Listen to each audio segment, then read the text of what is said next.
Pakistan Peoples party کے senior رہنما سردار ذوالفقار قائم خانی نے ڈسٹرکٹ کورنگی میں جلسہ عام سے خطاب کرتے ہوئے کہا، دوستو، سب سے پہلے آج جس موقع پر ہم یہاں موجود ہیں، میں مبارکباد پیش کرتا ہوں ڈسٹرکٹ کورنگی کے جیالوں کو، اور آج جو یہ یوم تاسیس کے حوالے سے اتنا بڑا آپ نے اجتماع کیا ہے، مجھے یقین ہے کہ انشاءاللہ تعالی جب ذوالفقار علی بھٹو نے آج سے 55 سال پہلے اس ملک کے غریب عوام کے لیے پاکستان پیپلز پارٹی کی بنیاد ڈالی تھی، اسی حوالے سے 30 تاریخ کو یوم تاسیس منا کر ہم اظہار یکجہتی کرنے چاہتے ہیں، تجدید عہد وفا کرنا چاہتے ہیں، اور اس موقع پر نوجوان قیادت بلال بھٹو زرداری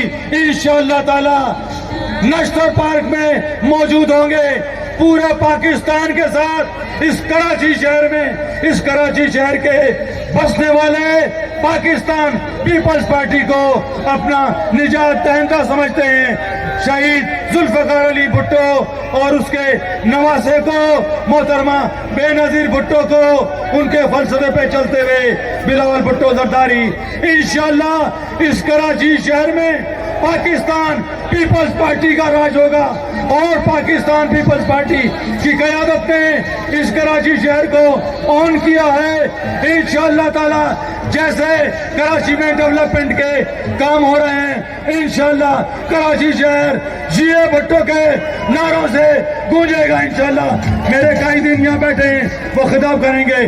بہت بہت شکریہ جی اے۔ اس موقع پر سندھ کے صدر نثار کھوڑو اور دیگر بھی موجود تھے۔ ندیم صدیقی، میٹرو 7 پاکستان۔ حضور سیدنا سید غلام نبی شاہ المعروف سمندر والی سرکار سمندری بابا کا 31واں سالانہ عرس الحمدللہ دسمبر کی 6-7 بروز منگل بدھ کو شایانہ شان طریقے سے دربار سراپا اقدس سمندر والی سرکار سمندری بابا ڈسٹرکٹ ملیر بن قاسم زون یوسی گھگر دربار شریف پہ انشاءاللہ منعقد کیا جائے گا۔ تمام زائرین سے، مریدین سے، معتقدین سے شرکت کی استدعا ہے۔ صاحبزادہ سید جوہر مجید شاہ۔ عمدہ میں پکائیں اور جی بھر کے کھائیں۔